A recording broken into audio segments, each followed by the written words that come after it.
Okay, the whole purpose of a titration is to determine the concentration or mass of something that we don't know. So in this particular titration, you're being asked to determine the concentration of battery acid. And they've told you that battery acid is sulfuric. Now that's really, really important, because what they're telling you here is that sulfuric acid, and what we know about it, is diprotic. So when it's put with a strong base, the sulfuric acid is going to release 2 hydrogen ions. Now let's read the question. It's not unusual for one of these questions to cover 3/4 of a page. You are guaranteed 1 in the mid-semester, in the first semester exams, and 1 in the end of semester 2, your mock exam, and 1 again in the final exam. So you're going to get 1, guaranteed. So the concentration of sodium hydroxide solution was determined by titration. That just means it was reacted with 0.105 molar hydrochloric acid using phenolphthalein indicator. 20 ml of the hydrochloric acid required 22.35 ml of sodium hydroxide to reach endpoint. Now endpoint is when the indicator changes colour. For a titration, you always must match endpoint to equivalence point. Now the whole purpose of this step is to standardise the sodium hydroxide solution. Now remember, sodium hydroxide cannot be a primary standard because it readily absorbs carbon dioxide gas in an acid-base reaction, because carbon dioxide, remember, is an acidic oxide. So let's start by drawing a picture. Here we have in step 1, this represents my burette, and in my burette I have sodium hydroxide. Now I know I've got sodium hydroxide because I had 22.35 ml, which is not an exact volume. So that was in the burette. The concentration we don't know. That's what we're trying to find in this step. In our conical, we have hydrochloric acid.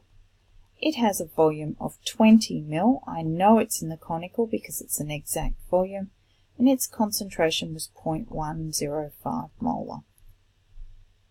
So that's step 1. Now let's read what happens in step 2. In step 2, we took 5 ml of battery acid and diluted it into a volumetric flask. So this is step 2. Here is our pipette. It's measuring 5 ml of battery acid. And remember, the battery acid is sulfuric. And it's put into a volumetric flask. Now this volumetric flask is made up to 500 ml. So in this volumetric flask, all we have is the diluted battery acid. Between here and here, all we did was add water. So you will have the same number of moles in here as the same number of moles in here. Now, step 3. The diluted battery acid was titrated with the sodium hydroxide. Step 1, as standardised in step 1, 19.15 ml, so not an exact volume, it's in our burette. Our volume was 19.15, and at this point in time we don't know the concentration. We're going to add to our diagram after we've calculated it.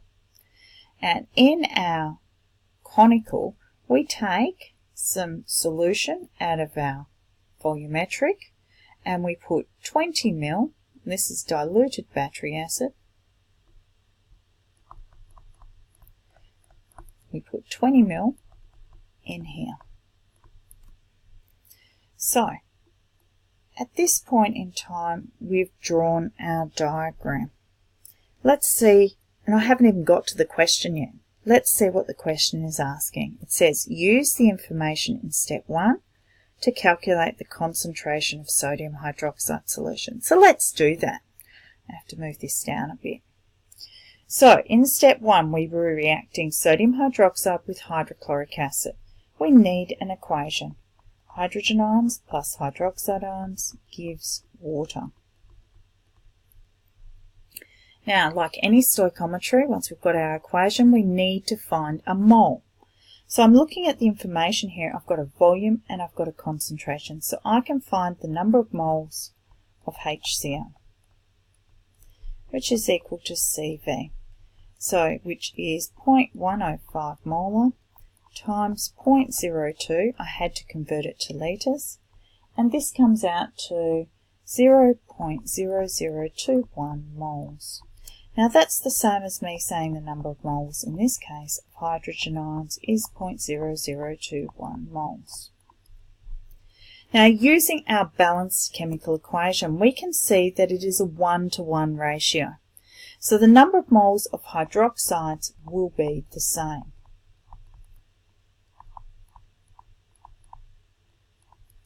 So because it's the same, I still have to make the statement even though I can see it. Next step. Now that we've got the number of moles of hydroxides, which of course is the same as the number of moles of sodium hydroxides, I can find the concentration of sodium hydroxide, which is equal to N on V, which is 0.0021, divided by the volume was 22.35 mils, so we're going to have to convert that into litres, so 0.02235, and this comes out to, using my calculator, 9.40 by 10 to the negative 2 moles per litre. Checking back here, we can see that there were 3 significant figures there, 4 there, 4 there, 3 there, so 3 significant figures is our answer. Now we're up to part B. It says, using the information in step 3, calculate the concentration of the diluted battery acid.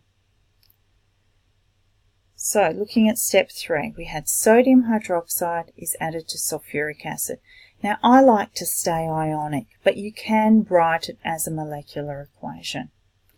So for part B, I'm going to stay with this equation. I like this one better.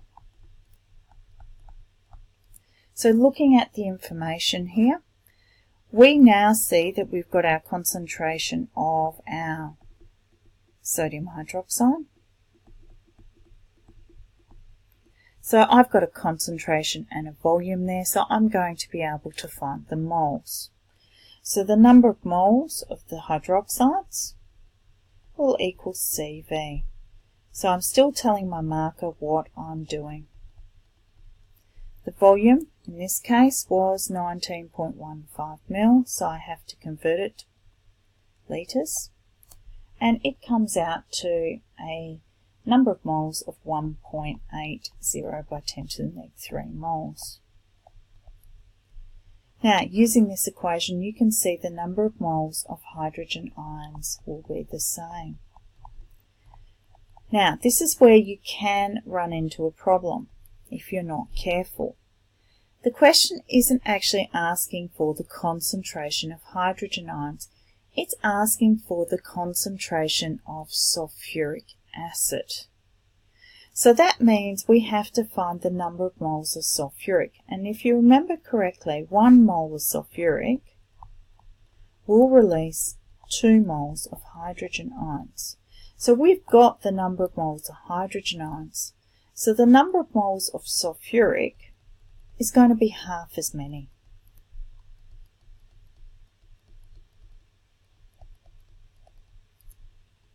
Which in this case will be 9.00 by 10 to the negative 4 moles. Now the question asked us if we could find the concentration of the diluted battery acid, so we're going to do that now. The concentration of the sulfuric is equal to number of moles over volume. In this case the number of moles was 9 by 10 to the negative 4. The volume, let's have a look, was 20 mil. 0.02. which in this case will come out to 4.50 by 10 to the negative 2 moles per litre. Remember, 3 significant figures. Now we're up to part C. Question C says, use the information in step 2 to calculate the concentration of the battery acid. Now, if you've got the concentration here, that is going to be exactly the same as the concentration here. So, concentrations will not change between here and here because all we did was take a sample. So we can do a dilution calculation. Now the only time you can do a dilution calculation is when you're adding water. So it's really important that you do that only when we're adding water.